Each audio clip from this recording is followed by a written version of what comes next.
Welcome back to Pop Profiles, where today's show is all about the hip-hop superstar that is Jay-Z. 2003 turned out to be a big year for Jay. He'd scored a monster hit with Crazy in Love and had handily picked up Beyoncé along the way. But he also had another major release, the Black Album. I was like, here we go again. Because it happens every album for me, you know what I'm saying? And it's, in a way, it's cool because, you know, after, you know, recording like 12th album, you know, the fact that the streets still want it and it's still urgent out there is a great feeling. It's very introspective because I was writing a book, so I was forced to go back to that time, you know, and that was fresh on my mind. So it deals a lot with my childhood growing up, and, you know, it's real strong. I mean, I love the album. One of the songs that dealt with Jay's time growing up was 99 Problems, and it turned out to be one of his biggest hits ever. 99 Problems was a great crossover, and that will shut down any dance floor. Yeah, I think 99 Problems is probably his signature song, and the song that, you know, everybody kind of gets really into and speaks to a lot of people. Everyone jumped on that one big time.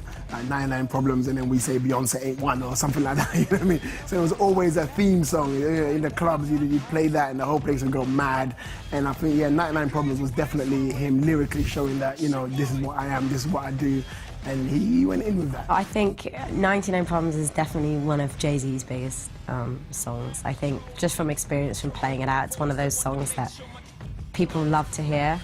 And it's been played so many times, but yet it still kind of sparks the real excitement amongst people. Rick Rubin, guy behind the Beastie Boys, an iconic video, one of the best rap videos ever made for 99 Problems, and just an incredible turn of phrase that some people wrongly regard as misogynistic, and others realise that actually it's like 99 Problems, but you being an idiot ain't one of them. Despite the huge success of 99 Problems and Dirt Off Your Shoulder, and the fact that he seemed to be hitting his peak, Jay-Z shocked everyone by saying that he was thinking about retiring from making music and moving into other parts of the business. Ever since I made my first album, you know, I had the idea of moving behind the scenes and getting into the executive side of music. But not everyone actually thought he would retire. No. When Jay-Z said he was retiring, there's no cap on a music artist's life. It's like, why would you stop if you don't have to? To me, it doesn't really. It's the same as like Michael Jordan retiring in basketball. It's like you come back and then it's like, oh, everything's worth more again. I don't know. But maybe for a second, I would assume he probably was really burnt out. Every time you do an album, it takes more and more. It's like, you know, so. Absolutely, it takes, I was running on fumes for years. So it was more of a sabbatical than a retirement. But in the meantime, Jay-Z did launch a completely unexpected collaboration with Linkin Park on the mashup album Collision Course. No, I didn't see the Collision Course coming, but I think that just showed that Jay was looking to other people, and I think he's been really aware of what's happening in the music industry in general, and aware of the history and aware of what's coming in the future. And I think choosing to work with Linkin Park in that way brought something out of both of those artists that you would have never seen on their own. So I feel like they kind of brought something really interesting out from each other. So it just kind of went on to show what kind of an artist he was, which is not just so, you know, in his own game that he can't look at other people. It was like the start of a mashup sort of happening. You know, DJs were doing it, but this is someone who took, again, had the foresight to take the power into his own hands and do his own mashup CD that he was behind. Jay-Z did make a return to releasing albums in 2006 with Kingdom Come and the follow-up, American Gangster. But he got even more attention for his guest verses, notably on Umbrella, with one of his proteges, Rihanna. He is a mentor and a friend. Is always constantly giving me advice, guiding me, and he's definitely there no matter what. And of course, he was also working with his wife Beyonce on her hit singles Deja Vu and Upgrade You, where she did a spot-on impersonation of her husband. I'm talking spy bags and fly pads and rooms at the Bloomberg and rumors you on the verge of a new merge. In 2009, Jay-Z released the Blueprint 3 album. By this stage, he had helped to start the careers of several huge artists, and he got a couple of them to join him on the track Run This Town. Yeah, I said it, we are. This is Rock Nation, pledge your allegiance. Yeah, I mean, the Run This Town was a brilliant kind of coming together of three minds. I think it also capitalized on Rihanna's sort of coming out after the whole Chris Brown incident. So it was a, sort of an empowerment anthem for women with her singing the hook.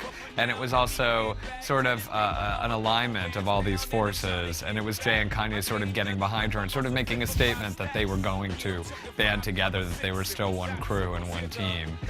So it was sort of a magnificent pairing, and it was one of the high points of the Blueprint 3. Oh yes, love the video. Hard, all black, everything. Loved it. I just like the whole hardcoreness about it. It was like basically making a statement that we run this town, and basically these are me and my boys and my girls, and we basically run this town. That's basically what they were saying. So anything that happens, we're on it. And they brought out, you know, Rihanna looking very not as sexy and glamorified as she normally is, like completely different, and then like really dark and wearing all black everything and all of that. And you know, I think that is what there was a statement in that video. I love the song "Run This Town." I thought it had that great kind of chant, and it got you really hyped up, especially in the nightclub where it was just like they would just play the first part, just a cappella kind of thing, and it was just really kind of a call to action.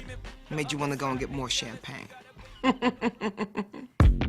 But the biggest hit off the album by far and away was Empire State of Mind, in which Jay and Alicia Keys gave their hometown of New York a new anthem. Yeah, I'm out at Brooklyn, now I'm down in Tribeca, right next to the Narrow, but I'll be hood forever. Yeah, I mean the highlight of is, even I shed it out of my review of the Blueprint 3, was Empire State of Mind. It's become a New York anthem, and it's replaced New York, New York as the ultimate one. I mean, and it still comes on, and people from everywhere in the world love to hear that song. Yes, the Empire State of Mind song became an anthem for New Yorkers and everyone outside of New York. It's like nobody could get enough of that song.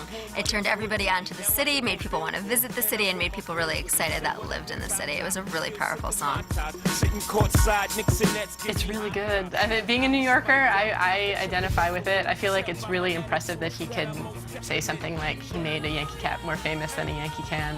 And they still play that at Yankee Stadium, and that's totally okay. And you see the New York Yankees singing along. I feel like that shows you what level that song has gotten to, that it talks about people in New York and his experience, and that's why I think he's always been somebody that people really look to, because he was willing to share his own New York experience.